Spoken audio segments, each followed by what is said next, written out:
Verset 9. Il gardera les pas de ses bien-aimés. Il gardera le pas de ses bien-aimés. Mais les méchants seront anéantis dans les ténèbres. Mais les méchants seront anéantis dans les ténèbres. Amen. Amen. Vous savez, souvent quand on dit que les méchants, les sorciers, les personnes qui collaborent avec les esprits mauvais puissent avoir telle sanction, on a l'impression que c'est nous on invente ça. Amen. C'est pas nous qui inventons ça. On dit quoi? Reprends le verset 9b. Il gardera les pas de ses bien-aimés. Ça c'est le A. Mais les méchants seront anéantis dans les ténèbres. Mais les méchants seront anéantis dans les ténèbres. Ça veut dire,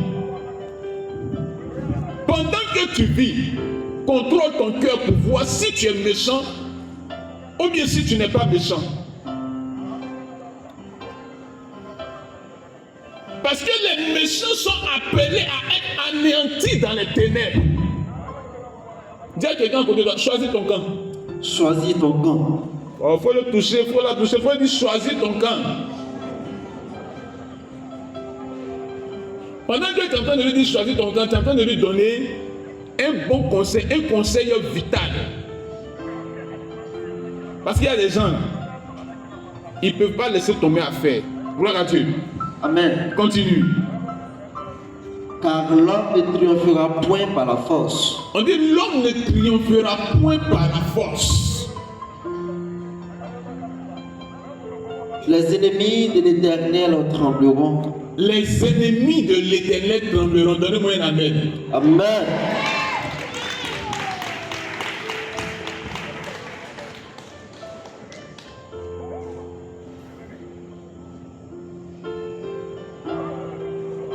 On continue.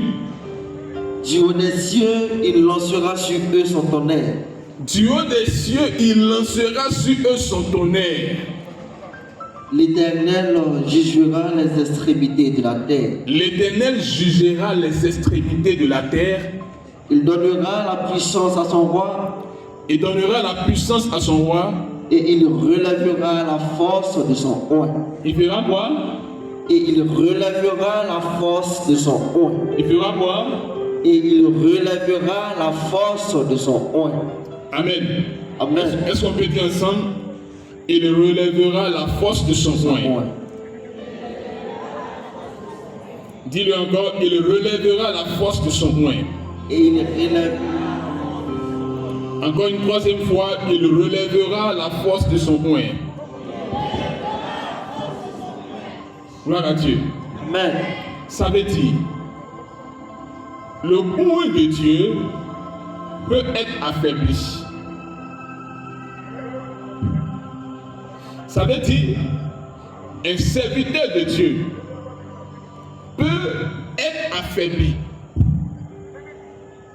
Ça veut dire, il existe une vérité dans le monde que nous avons. C'est que tout le monde passe par des moments de faiblesse.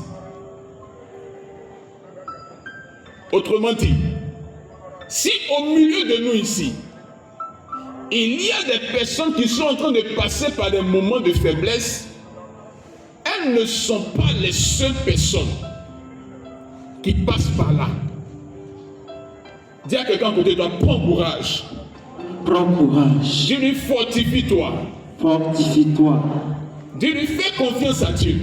Fais confiance à Dieu. Est-ce que quelqu'un écoute ce que je suis en train de dire? Amen.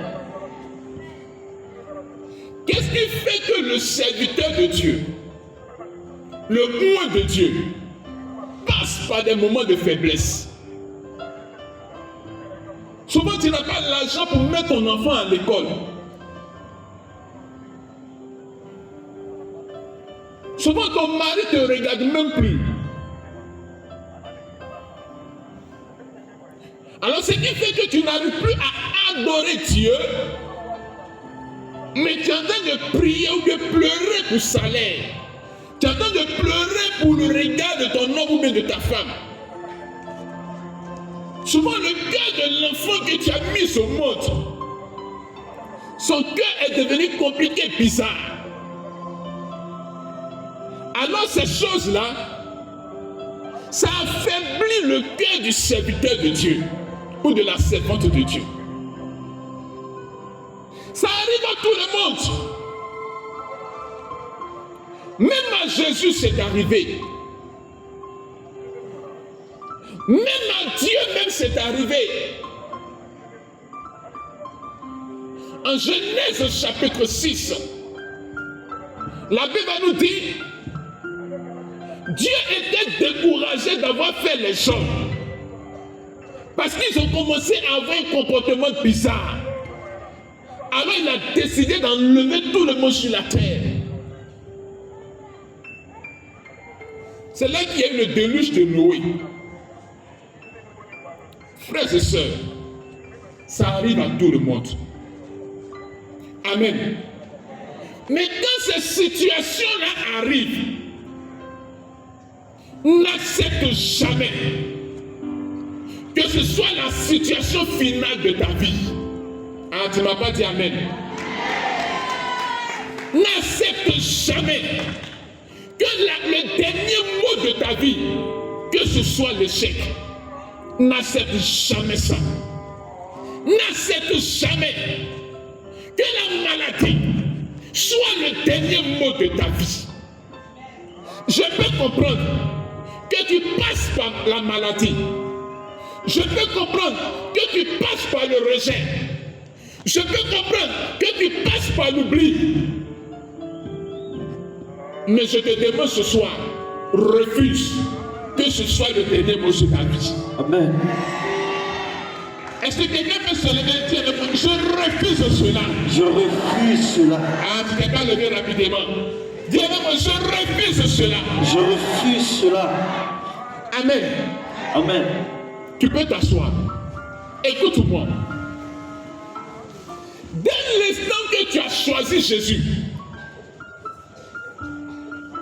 tu as établi clairement un adversaire dans ta vie.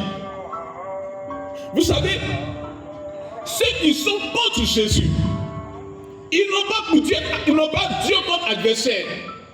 Parce que l'amour de Dieu pour ces personnes-là, ça existe toujours. Moi, je crois que même Satan, Dieu continue d'aimer Satan.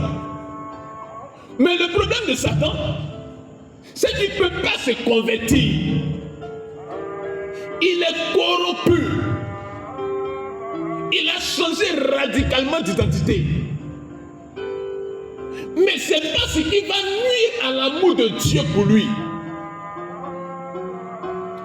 Mais ceux qui n'ont pas accepté de rejeter Jésus et qui ont dit que Jésus est le Seigneur Sauveur, ayant l'amour de Dieu pour eux, Satan est leur adversaire. Il est leur ennemi.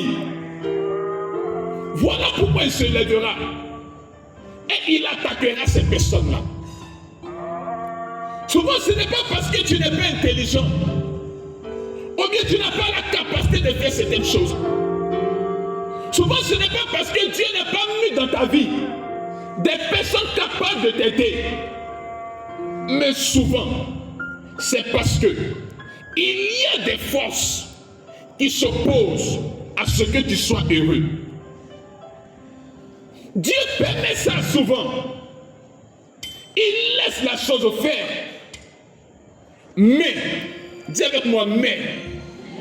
Dis encore avec moi, mais. Ce n'est jamais ta destination finale. Ce n'est jamais ta destination finale. Quand Dieu a permis que Job soit éprouvé, Dieu avait déjà planifié le relèvement de Job. Quand Satan s'est acharné sur Job, Dieu, il avait déjà planifié le relèvement de Job. Amen. Quand les gens sont allés attraper Daniel pour le jeter dans la fosse au lion, ceux qui ont attrapé Daniel, ils ont vu les lions affamés. Ils ont déjà imaginé comment le pied de Daniel va être tiré à gauche par un lion, sa main tirée à droite par un autre lion, sa tête enlevée automatiquement. Ils ont commencé à faire des films. Pendant qu'on attrapait Daniel pour partir, Dieu, il avait déjà calmé la situation dans la force là-bas. Amen. Ce que Dieu cherche pour toi et moi, frères et sœurs, c'est que tu vives une vie heureuse. Tu vives une vie de gloire. Amen. Tu vives une vie d'essence. Amen. C'est ce que Dieu veut pour toi et moi. Amen. C'est pour ça que pendant que tu es en train de passer par des moments difficiles, n'accepte jamais de dire que c'est ta destination finale. Amen. C'est juste un tremplin. C'est juste un passage. J'ai dit tu te relèveras. Amen. J'ai dit tu te relèveras. Amen. J'ai dit tu te relèveras. Amen. J'ai dit tu te relèveras. Amen.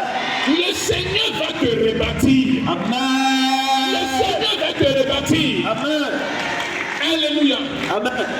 Souvent, le gars il commence à construire sa maison. Il a acheté son terrain. Il a fait les fondements. Il a collé les bétons. Il a élevé les colonnes de sa maison. Et puis, il a mis certains briques. Et puis, il n'y a plus l'argent. Frère, quand le gars il passe à côté de sa maison, dans son cœur, là, il imagine comment il va finir la maison. Souvent, il n'a même pas ses francs. Mais il voit la position de ses fauteuils. Souvent, il ne sait même pas où trouver quelque chose. Mais il voit déjà la couleur de ses carreaux. Quand toi, tu passes à côté de cette maison, tu dis, il a fait, il n'a pas fini.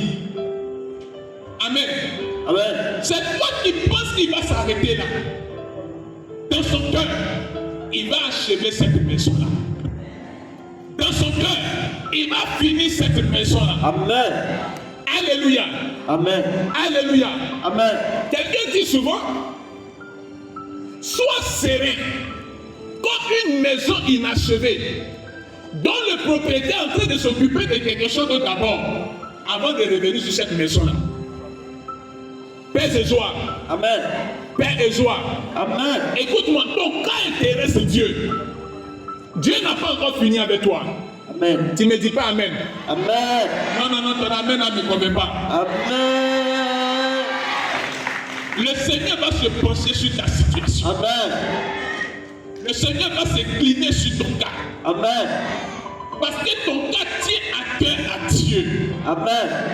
Alléluia. Alléluia. Amen. Souvent, l'épreuve est une formation que le Seigneur fait. Amen. Les gens vont t'abandonner. Les gens vont te regarder comme leur égal. Là où ils t'ont mis un peu haut, ils vont te regarder comme leur tapette. Au moins tu es leur tapette, mais ils vont te regarder comme ça fait rien. Laisse les gens te rejeter. Laisse les gens penser que tu n'as pas de valeur. Si Dieu croit en toi, si l'espérance de Dieu de toi est un Dieu, si Dieu a établi une promesse sur ta vie, frère, cours avec cette promesse, marche avec cette promesse, prie avec cette promesse, pense à cette promesse que le Seigneur a faite pour toi. C'est dans la méditation sur cette promesse que l'Éternel a faite pour toi que un jour, les nuages qui avaient fermé ton soleil, les nuages qui avaient fermé ton soleil, ces nuages vont commencer à se dissiper. Amen. Et ta lumière paraîtra. Amen. Et ton soleil paraîtra. Amen. Frères et sœurs, quand les nuages sont rassemblés quelque part, quand les nuages sont positionnés quelque part, et que Dieu veut que la lumière du soleil paraisse, ce que Dieu fait, Dieu envoie le vent. C'est le vent qui chasse les nuages. Amen. Ah, quelqu'un va pas dire amen. C'est le vent qui chasse les nuages. Amen. J'ai dit, c'est le vent qui chasse les nuages. Amen. J'ai dit, c'est le vent qui chasse les nuages. Amen. Lève-toi avec moi.